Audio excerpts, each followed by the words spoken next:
we get two, a doubleheader on this Thursday. And we start with the nightcap in Oklahoma City, the game we consider to be more compelling into game number 2 of these second-round sets. Both of the 1 seeds in action tonight. OKC out in the Western Conference, that top overall team, hosting the Dallas Mavericks in game number 2. In game 1, OKC won by 22 points and easily covered as a 3.5-point home favorite. As Donnie correctly predicted, and as Donnie has been saying, put some respect on the name of the Thunder. Now a 5-point number for game number 2 against Dallas tonight. And also, I'm going to put some respect on their name once again and say, I don't even care what the point spread is tonight. We're taking OKC. Yesterday, there were some 4.5s floating around, just about all gone today. And you see at the FanDuel Sportsbook, a minus 5-point favorite here for OKC in a total that's at 218.5. What's going to change from game 1 to game number 2? Because the one thing that I always like to point out is typically when guys are playing banged up and injured, unless you're taking a week or 2 off or missing games, it's never going to heal itself. Luka Doncic is basically needed for 48 minutes a game from Dallas, but it's clear he's just not moving as well as he was during the regular season. That is a big problem. And also, you know what's the problem? Having the number 1 overall seed gaining momentum as they go, as if they needed it here with 5 straight playoff victories and again coming back on their home court. I don't look at this game and say, well, look at the Boston Celtics laying 13.5. Hey, can the Cavs stay within it? Sure, they can stay within that number and still get basically blown out of that game. You can't have that for the Thunder game. And also, I'm not talking about maybe the Dallas Mavericks just getting run from start to finish. The better team is OKC. So if you're looking at that number of 5 points and think they're going to win, they're probably going to win once again by double digits. What's stopping them? What is giving us the notion right now that OKC isn't just a better team than the Mavericks? Because even though 5 points, yes, they are a favorite, they're a much better team than this. I look for them to win and get the cover once again tonight in my mind, Ben. I still think the notion of what is stopping us is this is the first playoff run for this young core in Oklahoma City. And at a certain point, the burden of lack of experience is going to catch up with them. I don't think so. We'll talk about Dallas on the other side in just a moment. OKC, to start off this postseason, has won 5 straight games. Their toughest test was in game number 1 against New Orleans, back and forth in the second half. They win by 2, do not cover as a 9-point home favorite. In the 4 recent wins for OKC, they have covered in every one. They have also gone under in 4 of the 5. And, Donnie, when you look at tonight's total, 218 and a hook, often we will see some market manipulation game from game based on the results of that prior contest. Game number 1's total was 218 and a half, and it stays under because Dallas fails to get to the century mark. This total, though, remains the exact same entering game 2 tonight, 218 and a hook, and there's a little bit more juice on the over than the under. And by the way, this opening line here was at 220.5 for the total in this game. So the sports books thinking that the betting public generally thinking this game is going to go over because Dallas typically does. But the question marks start to come in the same way I'm having these marks.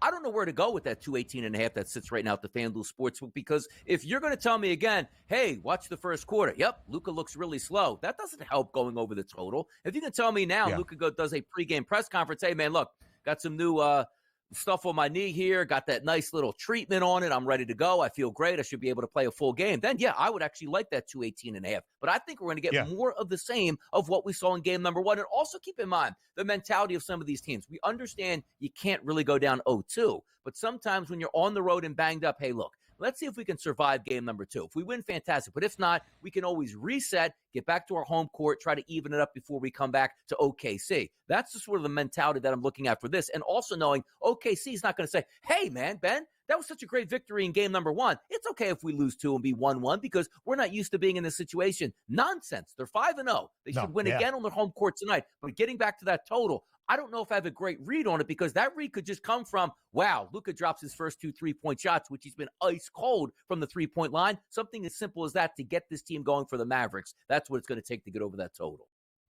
Think it could be a great live betting opportunity to see what that pace looks like, to see how Luka Doncic and Dallas come out tonight inspired in game number 2. I also would say if we don't get the blowout, and it stays around that 5-point number between Oklahoma City and Dallas tonight, you're expecting both teams to score at least 105 points or so. OKC has not allowed a team to score more than 95 against them so far in these 5 playoff games. Part of that because New Orleans, without Zion Williamson fully healthy, was not great in the opening round, but even Dallas in game number 1, shooting less than 35% from the floor and scoring just 95, but you would expect that positive regression tonight, and you would expect it out of Luka Doncic and Kyrie Irving. Kyrie scored 20 in game number 1, but under his points prop of 24.5. That has dropped by a point. Luka's number entering the opening game of this series, 32.5, now 30 and a hook after a 19-point performance in game number 1. And Luka has not been good from 3 here in the recent 4 games for Dallas. Yeah, and also you take a look at that SGA prop number. He's not allowed to score 33 points, and he's not allowed to score less than 27.5. So we always factor right in that spot. It's hard to gauge Luka Doncic because the same way we take a look at Brunson, like, wait a second, Ben, 37.5 points, that's ridiculous. Do you know what it took yesterday, as I talked about jokingly? I don't know, maybe an injury could cost him. Like, he even came back from that game, but if you miss an entire quarter, you can't get that here. So if Luka Doncic is slowed a little bit in this game, I'm not really digging his 31.5. So it's another one, which the great part about the FanDuel Sportsbook is you can watch this game live like, hey, man, Luka's moving around well. Let me go over that 31.5 live price point. That's the way I'll be approaching this game. But from my side betting perspective, not going to change on OKC. I think they're the better team from a total perspective in this game. Really up in the air again on what we're getting out of Luka for that 218.5 to go over there. But there are some pretty good price points here. Maybe it's a Kyrie Irving night, recognizing, you know what? I got to go off tonight. If Luka's not healthy, I got to be the guy that's healthy right off the bat and knocking down my shots.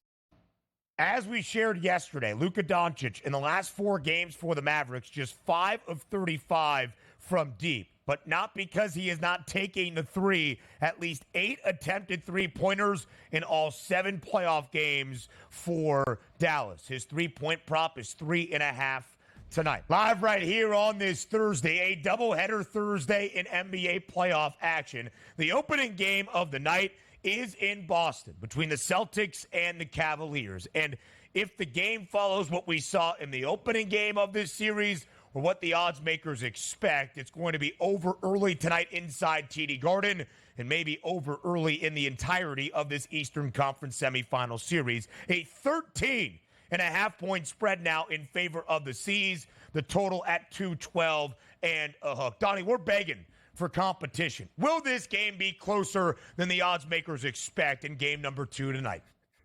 I mean, I don't see why it actually would be at this point, but you're also taking a look at a playoff team getting 2 touchdowns here and say, can you at least hang around? You're supposed to give me at least a spirited effort, but it feels like one of those games, again, that's 5-point lead at the first quarter, 10 at the break, 15 in the third, 20 by the time it's all said and done, because the Cavaliers just don't have enough scoring. And we even saw the game where Donovan Mitchell had a very good offensive output, and they still didn't come close. So what happens when he doesn't have a great offensive output? Who is the guy that's going to be able to step up? And it doesn't look like it's going to be Jared Allen coming back. Just reading the latest reports where he's barely being able to raise his hand above his head due to excruciating pain. Doesn't sound like a guy that's willing to get back on the low blocks and grab double-digit rebounds and keep his team in a basketball game. The 212.5, I do think makes some sense still to go over because the Boston Celtics, you could probably pencil them in for 115 plus. So if you do the math, you just need the Cavaliers once again to get around 100 points to have a legitimate chance, which I think happens here. Put it this way. There's more likely this game goes over for me than the Cleveland Cavaliers actually get a cover, which is wild saying that at a 13.5-point spread at FanDuel this morning. 212.5 is that total. Game 1's number was 211 and a hook, and it goes over because Boston scored 120. Both Donnie and I had the right thought for game number 1 in terms of our favorite totals. Donnie liked it over. I liked the Cavs under their team total of 98 and a hook, and both did hit. Cleveland has not scored more than 96 points on the road in any of their 4 road playoff games so far in this postseason. But to echo Donnie's point, if Cleveland keeps this within 2 touchdowns, Donovan Mitchell is the reason why. His points prop is 29.5. He scored 33 in game number 1 to lead all scorers. He scored 50 in game number 6 against Orlando and 39 at home in game number 7. He seems to be the only thing that Cleveland has going for them. So again, if you think the Cavaliers even flirt with a cover tonight, Donovan Mitchell is the reason why. His points prop 29 and a hook. It is the highest in this game number 2 tonight inside TD Garden. Yeah, he's got to be the Brunson here of the Cleveland Cavaliers, which I don't mean automatically means you're going to drop 40 points. It just means you better have 25-plus shots, because who else is shooting the basketball for Cleveland at this point? So a three-point prop also comes into play for me for Donovan Mitchell, because quite frankly, I say it again, if they're going to stay within side of 13.5 points, it's not because Donovan Mitchell had 19 points and 7 assists here. It's because he probably had 39 points here. So the correlation is you can have a big game out of your best player and still not get the cover. So why not just take the big player in the big game? Because if he does play well, you can win and cover. But if he doesn't, you can still score 35-plus points here and still get hammered by 20 points like it was game number 1. Donovan Mitchell, 4 of 11 from deep in that first game against Boston. His three-point prop, 3.5. The volume is certainly there, and the over has some plus money. Can Max Strus wake up? 3+ threes for him, plus 220. That's slightly intriguing. Plus money to the over for Derek White's three-point prop as well at 3.5. He hit 7 threes in game number 1. Game 4 against Miami, he hit 8 threes, and then he had 5 in game number 5. The three-point shot has been big for Boston. They made 18 in game number 1. Wasn't all that efficient because it was less than 40% as a team from deep, but still 18 made threes. So a couple of three-point props could be intriguing for the Celtics tonight.